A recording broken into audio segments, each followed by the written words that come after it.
What's up, with y'all, man? It is your boy David. We're back with another reaction video. As we all know, the World Cup is in full swing with a team with 48 teams vying for one of the most coveted trophies in all of soccer, the World Cup.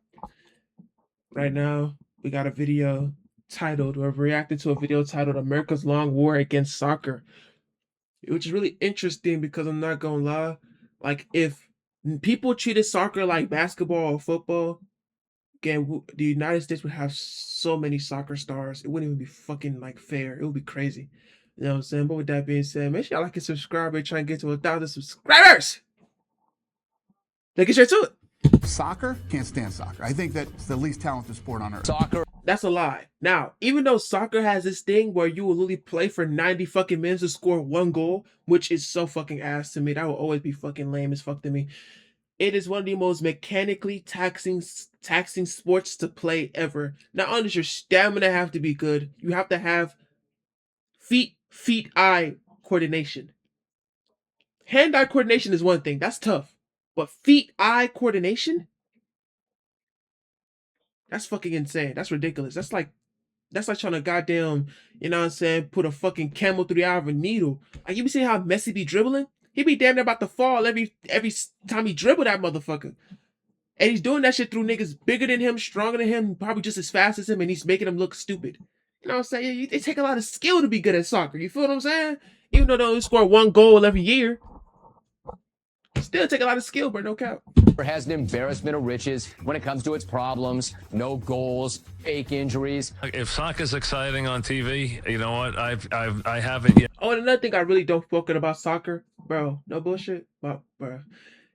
The highlights are some shit. Like in basketball, every highlight comes with a bucket. So if a nigga get an and1 or some shit, they gonna get a bucket with it. If a nigga shoot a 3-pointer, they gonna get a bucket with it. If a nigga, like, you know what I'm saying, hit a tough ass move, step back 3, that's gonna come with a bucket. In soccer, you can do the most flashiest shit ever and kick the ball over the fucking goal, and that's a highlight. I'm like, what the fuck? That is the lamest highlights I've ever fucking seen in my life.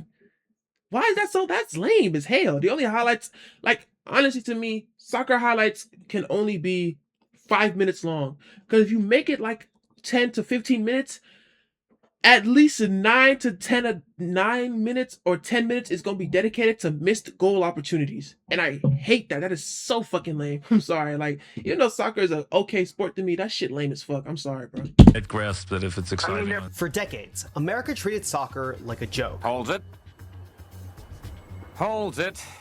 And then something changed. It was one of the most electrifying experiences I've had as a spectator. And I'm spending more and more time on it. Now we're living in an America where The Economist is just showing that soccer is the third most popular sport in America. Today, the World Cup is I mean, of course it's one of the most popular sports in America still. I mean, come on, man. This is the world sport. This is the sport of the world, my nigga. The world, like, we all speak different languages. We all are different as fuck. We're all different races of people. But at the end of the day, we all know what soccer is. Point blank, period. No cap. one of the biggest sporting events in the United States. Among Americans under the age of Bro, look at the fucking thing. My goddamn, the playback thing is a fucking soccer ball. Oh my god, that's tough. 35. The Men's FIFA World Cup is almost as popular as the NBA. Baseball, America's pastime, is less popular than soccer. I mean, yeah, because baseball is lame as fuck too. Baseball's fucking lame. I'm sorry, again. Like, I ain't gonna lie. Brother, that sport is boring than a bitch. Nothing exciting happens in baseball unless it's happening around Shohei Ohtani. If it's happening around Shohei Ohtani, it's fucking electric for some reason, but everybody else, trash. People under the age of 35. No sport in America has a generational divide like soccer does. Not the NFL, not the NBA, nothing. So how did this happen? The story of soccer in America is not really about a sport finally breaking through. It's about what happens when a generation decides that the old idea of America no longer fits. Before we talk about what soccer is becoming in the United States, we need to talk about what it's always been. The United States finished third in the very first World Cup in 1930. Third. Before Brazil had won one, before anyone had won one. An American team in Uruguay finishing on the podium of the first ever global soccer tournament. The American Soccer League drew real crowds through the 1920s. Working class immigrant communities, Italians, Irish, Eastern Europeans, packed stadiums in New York, Boston, and Philadelphia. The sport was genuinely popular before the Depression wiped out the economy and took the league with it. The next attempt came 50 years later. The most audacious attempt came in 1975. The New York Cosmos signed Pele, arguably the greatest player who ever lived, coming to play in a league that most Americans had never heard of. The North American Soccer League tried to buy its way to legitimacy by importing the most famous players on earth. For a moment, it worked. The sport was on the cover of magazines. Pele's retirement game drew 75,000 people. I don't know too much about Pele, but I ain't gonna lie, bro. Hearing what they be talking about this nigga, bro, they make this nigga Jesus Christ. This man right here is the Jesus Christ of soccer. No bullshit, bro. He is that nigga. He, like, from what I'm hearing, he is that nigga. You know what I'm saying? I don't know much about Pele. I don't really study soccer like that, but from what I've heard, this nigga is basically if he could walk on water, he you know what I'm saying? He probably could walk on water. You know what I'm saying? No bullshit. And then it collapsed. By 1984, the NASL was gone. The lesson that the American sports establishment learned from the failure of the NASL was that soccer didn't work in the United States. They had the biggest stars, all of the biggest investment, they had everything possible from a business perspective going for that league, and it still failed. But all of that was the wrong lesson to take from the story. The lesson they missed was simpler. You can't build a culture from the top down. You can't import your way to belonging. The Cosmos were a spectacle. They were never a community. A decade later, the United States hosted the 1994 World Cup, the most attended World Cup in history. Was that the one in Atlanta? 3 million people in the stands. The tournament was a success by any measure. MLS launched the following year as a direct result. And yet, somehow, the conventional wisdom barely shifted. Soccer had its moment, the argument went, and it didn't stick.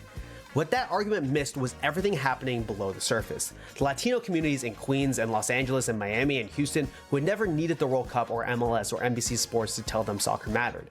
The youth leagues started spreading across suburban America. While American men's soccer spent decades failing to qualify for World Cups and building leagues that collapsed, American women were doing something the establishment barely noticed: winning everything. The United States women's Oh my fucking god, can we talk about it though, for real? But bro, the American women's soccer, like, the whole shit, bro, them bitches are fucking unstoppable, bro. Trinity Rodman, my nigga, my nigga, bro, she is literally Michael fucking Jordan of when it comes to women's soccer. She cannot be fucking stopped. But she's a god on the pitch. She's so good, nigga, I think she could play with the niggas. You know what I mean? Like, you feel me? Shit. You know what I'm saying? It's ridiculous. national team won the first Women's World Cup ever played in 1991. They won Olympic gold in And if you don't think she can play with the men, you're a misogynist. No, I'm playing. 1996 in front of 76,000 people in Athens, Georgia, the largest crowd ever to watch a women's sporting event at that point in history. And then in 1999, 90,000 people in the Rose Bowl. Bro, holy fuck. You know what's funny about this picture? This picture looks hot as fuck. It looks hot as hell. It looks like a crispy 90 degrees in this picture. No cap. Like, fuck, man. Look how many people there are in this stand. This is fucking insane. This is crazy, bro. Wow. Like, I don't know what it is about pictures from the fucking 1900s. They just make the whole environment look fucking hot. This looks hot as hell. This is like a fucking desert, low-key, bro. Like, what the hell? Even though it's mad green, this was hot as a bitch. Like, humid. Like, I don't know, bro. Tens of millions watching on television. Brandi Chastain, Mia Hamm, and Brianna Scurry all became stars. The 1999 Women's World Cup was one of the most watched soccer matches in American television history, men's or women's. A generation of young girls and young boys watching American athletes win the biggest stage in their sport and erupt with a joy that felt genuinely new. The US women's national team became something. They became the proof that soccer could produce American heroes, American moments, an American story. And the establishment looked at all of that and mostly looked away. The women's league that was supposed to follow the '99 World Cup launched in 2001 and folded in 2003. The players who had just delivered the most watched soccer moment in American history had no professional league to play in. The '99 team didn't just win the World Cup, but seeded an entire generation of soccer fans. The '99 team won a World Cup, but it also created an entire generation of soccer fans. The US women's national team went on to win 4 World Cups, more than any nation on earth, men or women. They became the most successful American soccer program in history, the most successful by any measure, while the conversation about whether soccer could work in history? Is it in the history of women? or in history of soccer in general. I think because it's the World Cup, it's a much bigger like stage. It's just is the biggest stage ever. I think that's why I got the in history title. You know what I'm saying? Because I was gonna say it's a lot of teams that are probably better than this team right here. Not saying they ass, they're fucking cold, but I'm saying like it's probably a lot of teams that are better than this team statistically speaking. You know what I'm saying? Like in America continued as if they didn't exist. And that erasure of the women's national team is part of the story because the women's national team was a proof of concept that you could build a grassroots culture, that you could build successful American soccer players who could win at the highest levels all around the world. And the reason that happened was because the community around the women's national team didn't look like the sports communities around most other sports in this country. The question was never about whether or not soccer could work in America. The question was whether or not America would even pay attention to the success that was growing. Paying attention, knowing what's actually there versus what you assume was there, is huge in so many different parts of life, including in your finances. And that's what brings us to today's hell yeah. Picture spending from a actual track your network bunch of 13 mobile 50 journalism in America in the 90s, nobody else 2000s. You know, now back to the video. If you grew up loving soccer, man, no cap, that fucking sponsorship was a goddamn alley-oop. Nigga alley-ooped himself. He said, ooh, things you gotta pay attention to? Sponsorship time. And shout out to you, nigga. Get that money, boy. soccer in America in the 1990s and early 2000s, you know exactly what it felt like. It felt like being a member of a club nobody else knew existed. Justin Amatucci grew up in Orlando, Florida. He drives a school bus around the country that's a museum to the history of soccer in America for Club 11. He became a Chelsea fan because he went to Epcot with his family and saw a Chelsea jersey on a wall. My parents knew nothing about soccer. It was just, I was one of those other kids that just go out there and play. It slowly like overtook every living aspect of my life. It's definitely like this outsider sport as a kid. Definitely, bro. It's like some European, no cap, soccer. Even though soccer is more popular now in America, it feels like some European ass shit still. I don't know what it is. Like America feels American. Or well, I'm retarded. Basketball feels American. Football is definitely American and racist as fuck. So you know it's American. You know what I'm saying? But I don't know. Soccer just feels so foreign for some reason. It feels like smoking in a fucking building. You know what I'm saying? Like it just feels so foreign. It's kind of like smoking cigarettes everywhere and having bottle caps with fucking that are connected to the bottle. You know what I'm saying? It feels so foreign. You get made fun. Like there's that age when you're growing. But nah, making fun of somebody for fucking with soccer is ridiculous. That is lame ass behavior I could never partake in. I'm sorry. Up where everyone's playing it, and then everyone starts going off playing American football, baseball, basketball, whatever it may be, and then there's only a few that are left that are like sticking it out as like, yeah, like I'm still the soccer kid. I'm from Florida, so I'm just hearing what these people say, and it's like, you know, this is like a girl's sport and this and that. Bro, soccer is an everybody sport, bro. Anybody can play soccer at the highest level, boy. What the fuck? A girl's sport. Nigga, stop playing, nigga. What? And like trying to diminish it, even though like it's played all around the world. And as much as you try to explain that to people, they're like, oh, like they're, you know, it's weak, it's this feminine thing, like, oh, they're flopping. And now, like, I mean, you look at the Thunder, and I think they flop more than any soccer team in the 90 minutes. So many of my teammates were we would take our teammates to practice and stuff like that, and their moms would pack us like tacos, and like I learned what a good taco is. Like I was like, oh yeah, we eat tacos at home in a little taco pack, but no, this is like a real taco. I'm like, okay, so there's like levels to this. With it being such an outsider sport, there's not many people that you connect with or you can easily connect with. So then when you do connect, it's so deep and it's so like it's just like your best friends right away. While the front door of American sports culture stayed locked to soccer, an entire generation found another way in. A video game. FIFA growing up was this huge, I mean, cultural thing. I think it kind of blew up like this. No, it's funny. I never really got into FIFA because I just don't like sports video games in general. But it's funny. I love playing sports in real life, but on a game, I can't do it. It feels so fucking fake and ass to me. Like, because if I'm playing basketball in real life, I'm going to talk about basketball more because I have more experience playing basketball. If I'm playing basketball, I don't want to play through some random ass character on a fucking TV screen. That nigga's stats is fucked up. When he shoot that shit, that bitch is breaking every fucking time because he don't got it, bro. I don't feel his fingertips. Pause. You know what I'm saying? I don't feel his fingertips. When I shoot that shit, I feel it off my fingertips. I know if it's going in or not. With that random ass nigga on the computer screen, I don't feel that shit. I don't feel no connection to this nigga. This is not me. This nigga's an avatar. You know what I'm saying?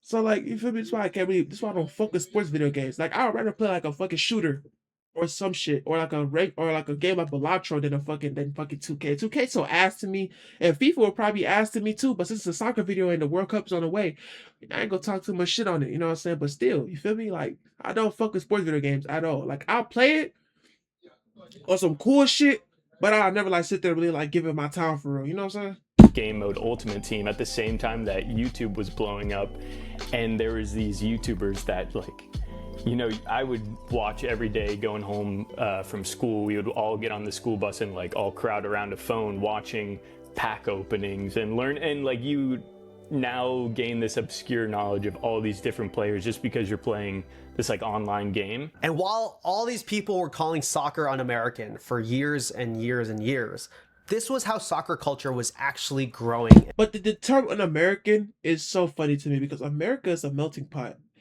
And honestly, a lot of things are un-American and good, right? Free unlimited healthcare is un-American. America has insurance for these things. Insurance that has consistently denied claims and killed hella people. But in Europe, you could go to a random ass hospital and your whole shit cleared for, paid by the government. Because that's a government that invests within its people. So whenever somebody says something's un-American, don't always assume it's immediately bad. Just because something's un-American doesn't mean it's bad. America is a place that has owned slaves for 400 years. Slavery was an American tradition. It was a part of America's tradition, right? You feel me? So just because somebody says something's un-American doesn't mean it's bad, right? That association with un-American and bad, cut that out. That's ridiculous. That don't even make no goddamn sense. America is not a paragon of moral superiority. America has bombed kids. America has bombed schools. Yet they preach about bringing democracy to different countries. Like, you know what I'm saying? So, like, you know, remember when they talk about un-American, it's in a context of, oh, it's not something an American would do, but that doesn't mean it's bad. You know what I'm saying? Just to point that out there. And building in the United States. And then in 2012, NBC paid approximately $250 million for the American rights to the English Premier League. At the time, a lot of people in the sports media industry thought it was a questionable bet, but they weren't paying attention to what was already happening. The NBC deal gave an existing soccer culture somewhere to go. For the first time, every Premier League game was available on American television. And it wasn't 2 games a month, and it wasn't just the Champions League semifinal. It was every game, every weekend, on a major American network, production values that said, this matters, this is real, and you're not crazy for caring about it. But one of the first promos was for NBC Sports was that Ted Lasso promo where he was in it, and it's like, not a lot of people know that now, and it's crazy because that show's gotten so big. Rebecca Lowe, I feel like, you go to those like Premier League fan festivals and people like freak out seeing her, and it's because like you grew, Loki, like a lot of us grew up with like listening to her every morning. It's almost like in a different generation, the morning cartoons, like for us is like, you know, Premier League mornings, and getting to hear, you know, like Rebecca Lowe break it down with the 2 Robbies, and it's just something, I don't know, to look forward to. And across American cities, something genuinely strange and wonderful was emerging. Irish bars with Europeans behind the counter started showing games early on Saturday mornings. And then they started showing specific teams. Then entire bars reorganized themselves around single clubs. Arsenal bars, Liverpool bars, Chelsea bars, full of Americans who had never been to England, developing fierce loyalty to teams based in cities they'd never visited. Waking up at 6 a.m. on weekends, skipping Friday nights to be sharp for the Saturday match. Hey, well, one thing about me though, man, I'm not a LARPer. I'm not gonna sit here and act like I give a fuck about soccer all of a sudden. With the World Cup, for me, it was mainly about like, oh, if Nigeria would make it, but Nigeria didn't make it, so I'm not really tapped in on watching for. I don't really care.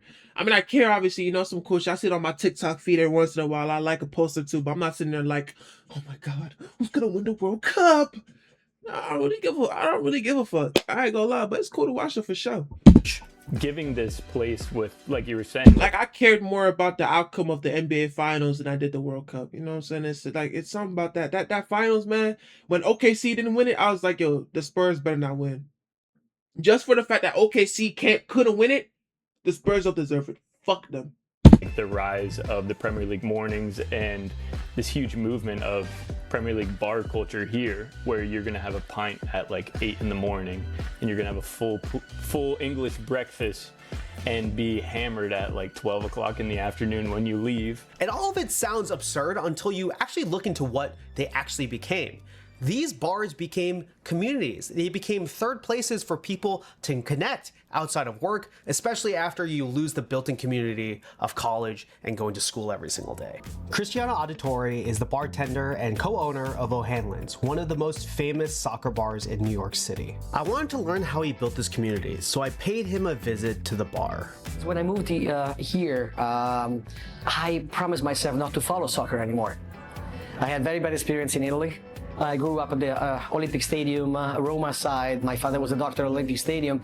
At the beginning, when I was a kid, it was a lot of fun. I didn't really understand much about what they were chanting and saying. Then when I realized it was a very homophobic and racist culture, I kind of disenfranchised myself to the. That's what I'm saying. Another thing, Italy is racist as fuck. I can't even lie to you, but them niggas are racist as hell. They don't give a damn. They don't give no fucks. Them goddamn spaghetti eating motherfuckers, they hate niggas so goddamn much. Oh my god. It's crazy. Sport itself, even if I loved it and adore it, but the culture was very toxic. Right? It's violence, and I didn't like it. He started working at O'Hanlon's. A colleague named Devin started putting Arsenal games on the TV because a couple of friends asked him to. 5 people showed up, and then 10, and then 20. And Cristiano watched it happen in front of him and made a decision. I wanted to stop watching soccer. I see this grown man in front of my eyes, and then I stopped the whole thing. I was like, listen, lads, I'm gonna be allowing this to get into my heart and into the bar only if you promise me that it's gonna be inclusive, anti-racist, progressive, and it wasn't easy. If you include people, you make more money. And that's why racism is retarded. I mean, it's so stupid. Because literally, bro, if you're a capitalist and you want to make as much money as possible, you would increase your market. You're gonna try to find the best way to increase your market as much as possible, right? To spread your net of possible customers as wide as possible. You can't do that when you're a racist, homophobic piece of shit. Nah, these niggas won't buy your shit because you're a piece of shit. I mean, 1 + 1 = 2. 2 + 2 equals racist. Racism is not a good business strategy. That's just how it is, bro.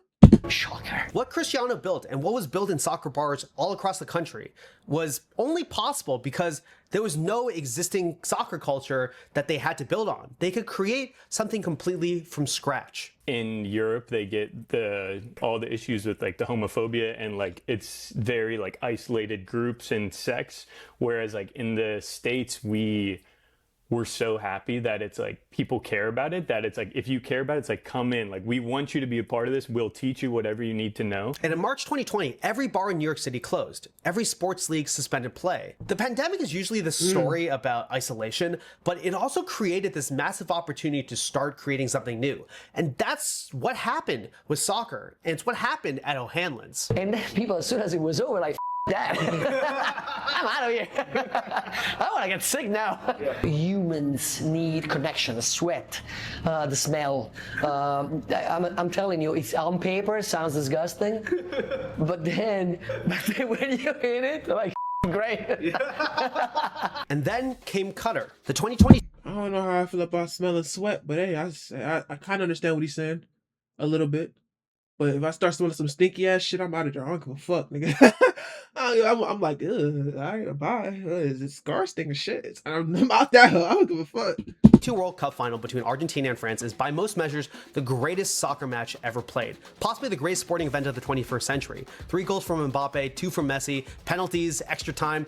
An ending so dramatic it felt scripted, the most watched World Cup in American television history. And that World Cup felt like an enormous moment for soccer fandom in the United States because it felt like the moment where a casual American soccer fan really understood why this sport is so special. All of the stories, all of the history that goes into a single game and erupts in this magical, beautiful. I watched that game too. I'm not gonna lie, that shit was fucking beautiful, bro. I'm not even the biggest soccer fan ever, but them games where they're scoring back and forth and shit, and they're really like it's damn near, even though there's like damn near 20 people on the field, it's basically a one-on-one offensively and defensively. Like they're trying to beat each other every time.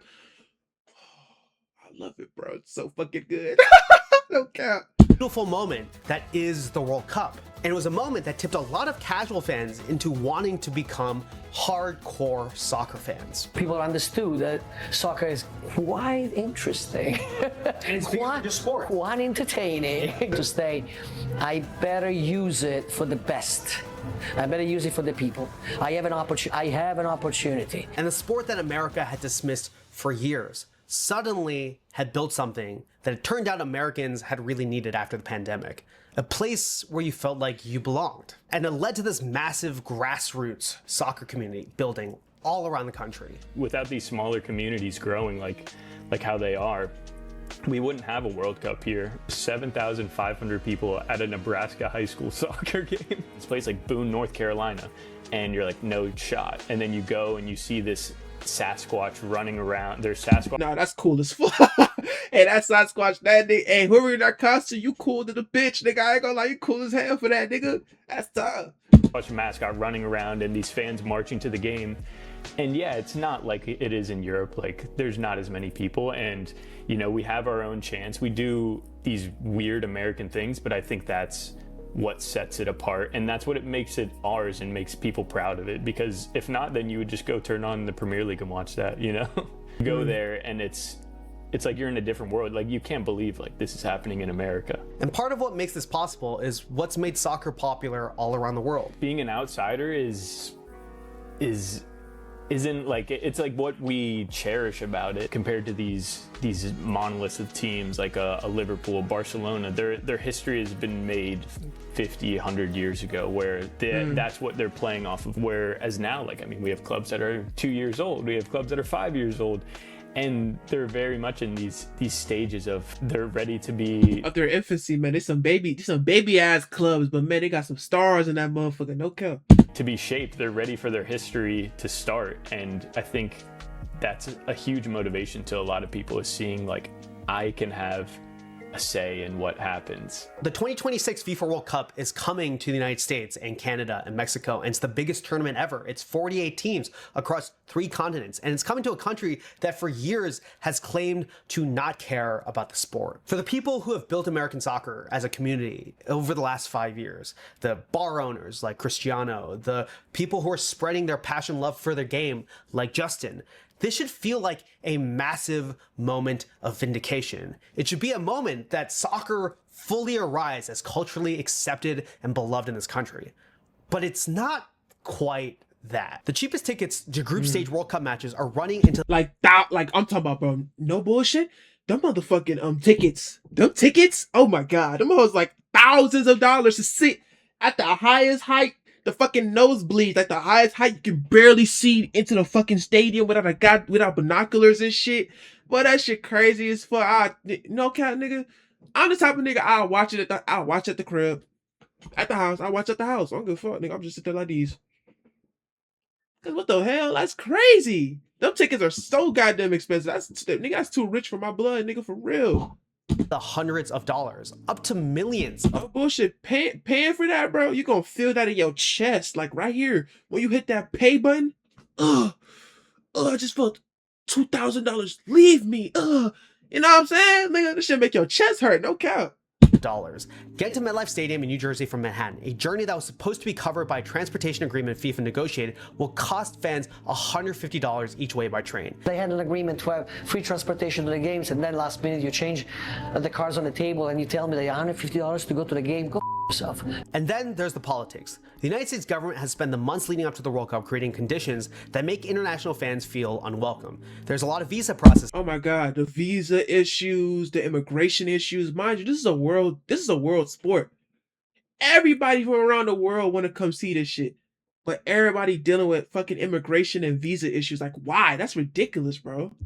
Delays, and there's uncertainty for fans from certain countries about whether or not they're going to be allowed to enter. The Iranian national team was dealing with complications that had nothing to do with soccer and everything to do with geopolitics that FIFA accepted when it awarded the tournament to this particular political moment. Put the politics aside, the best part of our country is like the people that are. I think it's this amazing opportunity for people to, you know, expand their worldview, and for people to learn more about, you know, all these other countries. In America, we're a place that's very don't know that. It seems like we get a bad rap for not knowing much about geography, and like I feel like this is a great opportunity for a lot of people to learn a little bit. And I think hopefully that'll still happen. Hopefully these fans will still be able to come over and share their cultures with us.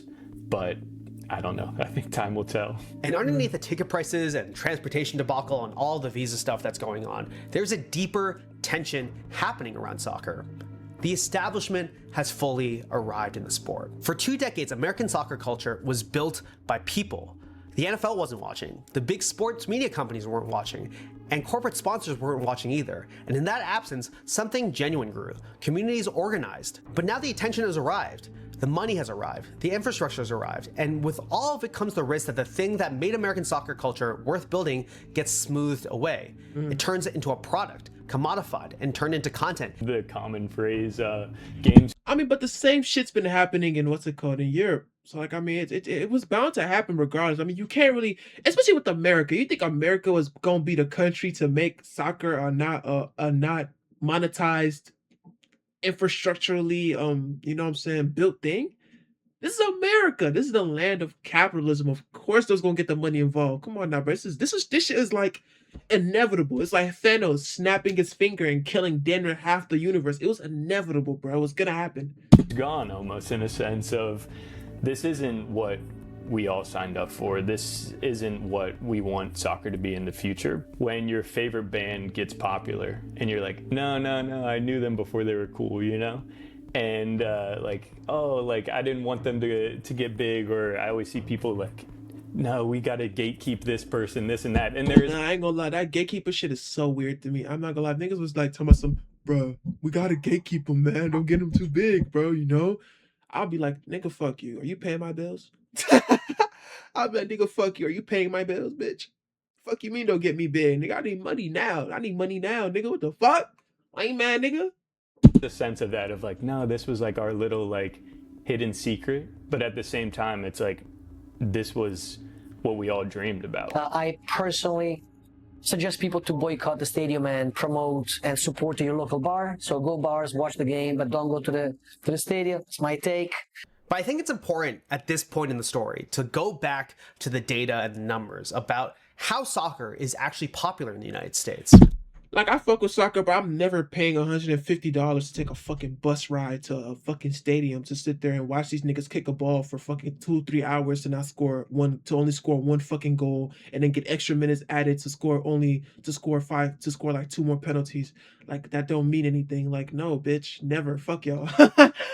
Never. Fuck you. I watch shit at the crib, nigga. What the hell? Among Americans 55 and older, the sports landscape looks like this. The NFL is at the top, MLB is second, NCAA football is third, basketball is fourth. Soccer, European soccer, the Premier League, La Liga is ninth.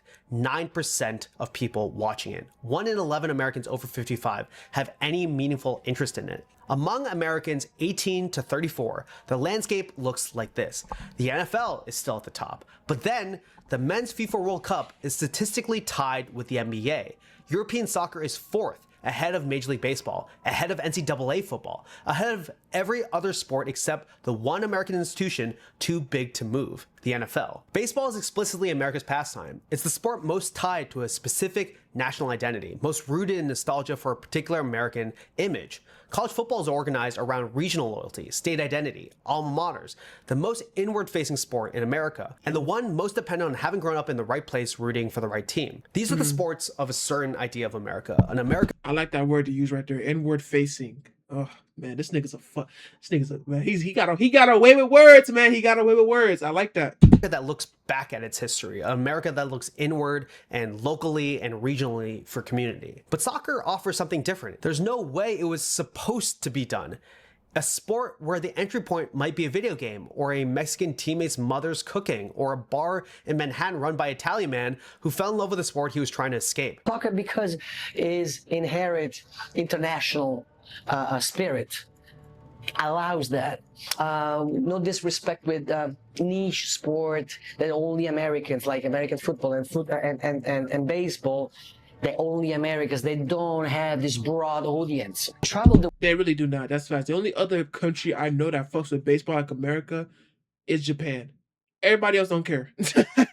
Baseball, nobody gives a fuck. Unless you're like in the Caribbean or some shit. But like after that, nobody cares. Or go to Africa, it's going to be an Arsenal, a Liverpool bar. You can go to Beijing, and it's going to be an Arsenal, Liverpool, United. Or just a soccer bar, and you talk to people, you show up with the jersey. If you're like, oh, you Arsenal, you Liverpool.